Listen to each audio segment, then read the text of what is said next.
Live, deep in the heart of West Texas, it's the James Hendricks Show, coming to you from the James Hendricks Center for Advanced Conservative Federalist Studies. No degrees, no exams, just pure learning. Hey guys, there's a piece in the American Thinker. First of all, the title of this episode is called Government is the Problem. Actually, it's called Guns Aren't the Problem.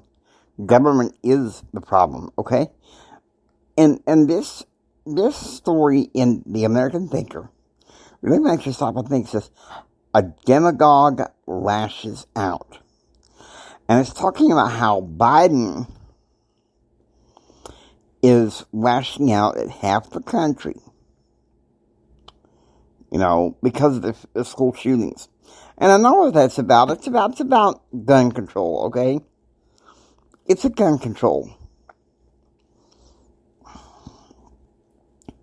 And I'm just going to say this. I'm going to say it on my mind, and I know a lot of Americans are feeling this. I'm saying this in a more polite way. Joe Biden is a harebrained wench. Okay? He's trying to lead this country into a ditch. And we, as American conservative federalists, need to see what we can do about it. See, guns are not the problem. I have given people the two solutions. And this is a conservative federalist perspective. Number one is character education. The second one, and the second one I firmly believe in, okay? Mental health awareness.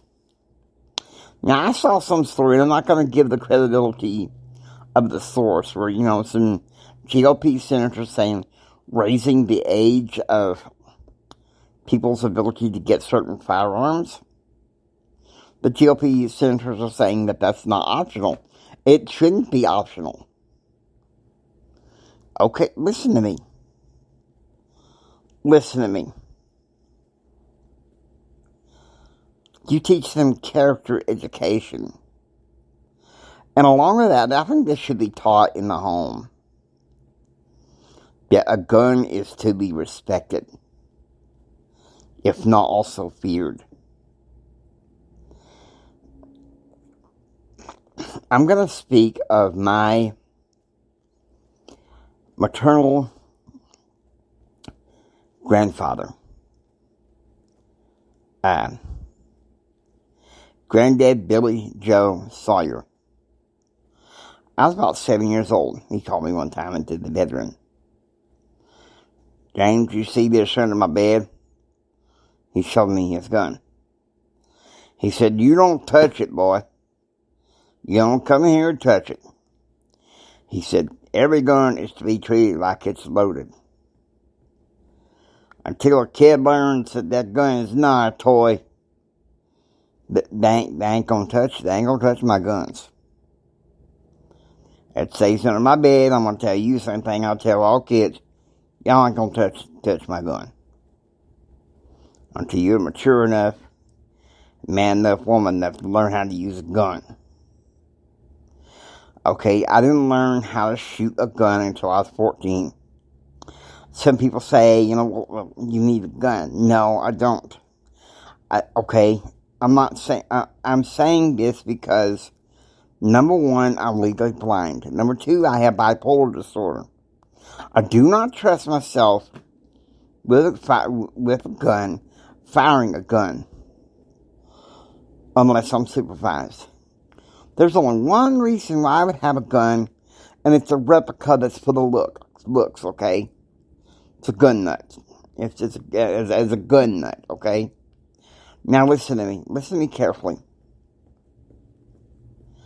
It's not the guns that do it. It's people behind the guns. Are we teaching people right from wrong anymore? People think I'm being mean. People think I'm being strict for saying this. But guns are not the problems. Government is the problem.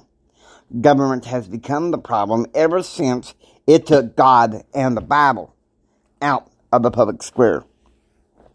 Okay, I'm just going to say it right here. I'm holding my Bible right here in my lap. And I love and respect John F. Kennedy till the day I die. But the biggest mistake he ever made, and I think this is what led to his assassination, along with maybe some personal matters, was when he agreed with the Supreme Court to get rid of prayer and Bible reading, saying basically you can do that at home.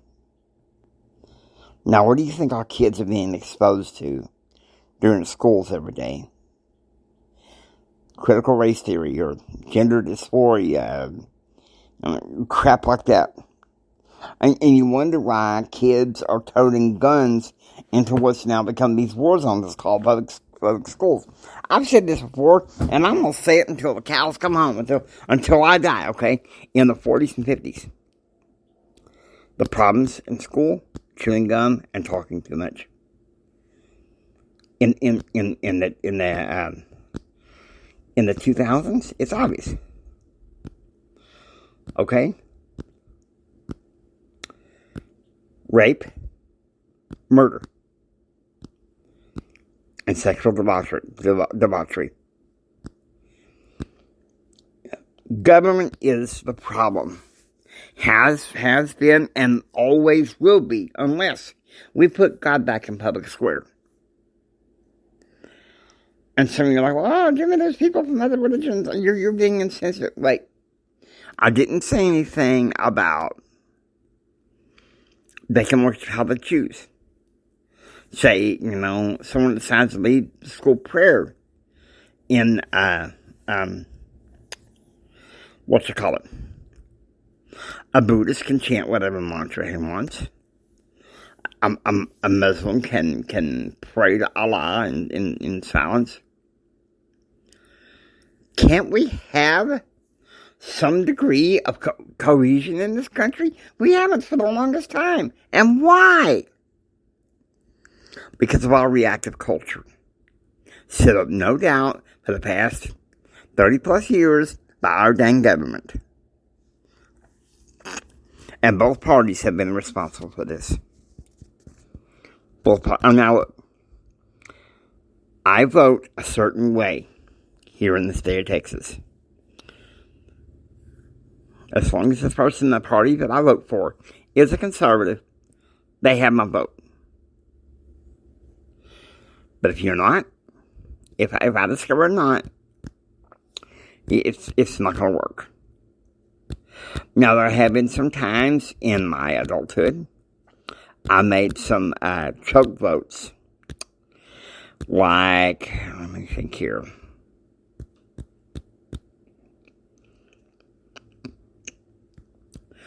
'96, I choke voted for Bob Dole, even though I heard his record on pro-life isn't necessarily very strong.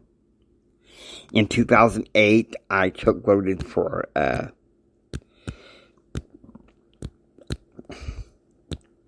John McCain, even though I wasn't very starry-eyed over McCain. It was the fact that he selected Sarah Palin. Okay, now, first time I voted was in '88. And the second time, and that was for Dukakis. And in '92, I voted for Clinton. '94 was when my eyes were opened. That not all Democrats, in fact, most Democrats, were not like the ideals of the Democratic Party that I had grown to know and love through people like John F. Kennedy, through people like, Harry Truman. Those days are over. Unless we can get some Democrats that have some conservative federalist roots, I can't see myself being that way. And now, Republicans, okay? There's some good people, but there's always these few bad apples in the department, the liberals, that ruin that party for me. So therefore, Sean Hannity says that he's registered conservative. I am a conservative federalist, and that's what I stand on. That's what I stand by, and that's what I always will stand by. Because government is the problem. Guns aren't, okay? I'm not going to sit there and be reactive to you. In fact, at some point this month, I'm going to be redefining some terms that have caused me to get angry and reactive, and we're going to work on that. Now, I hope you enjoy listening to the James Hendricks Show. If you like what you hear, please subscribe. Become a part of receiving most daily updates. This is Jimi Hendrix saying it's good to be back after a virtual vacation of Baton Rouge and down Fort Worth and Washington, D.C. Y'all take care. Be proactively informed. God bless you guys. See you tomorrow.